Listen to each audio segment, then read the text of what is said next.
कि परमेश्वर से प्रेम रखना यह है कि एक यूहन्ना 5:3 परमेश्वर से प्रेम करना यह है कि हम उसकी आज्ञाओं को माने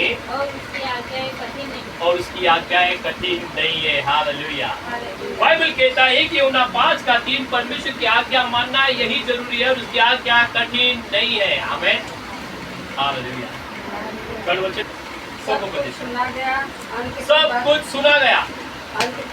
अंत की बात यह है कि परमेश्वर का भय मानना और उसकी आज्ञाओं का पालन करना क्योंकि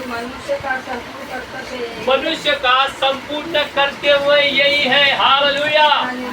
पौलुस प्रेरित ने कहा कि मनुष्य की आज्ञा मानने से बड़ी परमेश्वर की आज्ञा मानना यही मेरा और आपका कर्तव्य है। सोमोपदेश का सब कुछ सुना गया है कि परमेश्वर का भय मानना और उसकी आज्ञाओं का पालन करना क्योंकि मनुष्य का संपूर्ण कर्तव्य यही है। हालेलुया। हालेलुया। आज मसीह होने के बावजूद भी हम अलग की इच्छाओं की चलते हैं। हम अपने मर्जी के मालिक होगी नहीं मेरे बारे में। पौलुस कहता है, बाइबल कहता है, सोमोपदेश कहता है, सब कुछ सुना गया है। आखिरी की यही बात है कि अपने परमेश्वर का भय मान, उसकी आज्ञाओं को मान।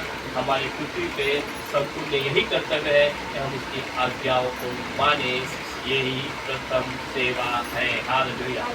मेरे भाई बहनों, हमारे मूल पिता अब्राहम ने छोटा सा बंदूक लेकर आया, आज्ञा का उल्लंघन किया, परमेश्वर उसे मिलने नहीं आया। शिमशोन ने अपना राज बता दिया। बताया गया था किसी को भी राज नहीं बताना है, उसे अपने बल का राज बता दिया, वो खत्म हो गया। शाऊल ने अपनी आज्ञा का उल्लंघन किया और शाऊल राजा से रंग बन गया और आखिरकार में उसकी मृत्यु खतरनाक हुई। परमेश्वर की आज्ञा मानना सबसे प्रथम मसीहों की सेवा है। जरा बोलिए, परमेश्वर की आज्ञा मानना हम मसीहों की सबसे बड़ी सेवा है और यही हम सब का कर्तव्य है कि हम परमेश्वर की आज्ञा मानें। हालेलुया।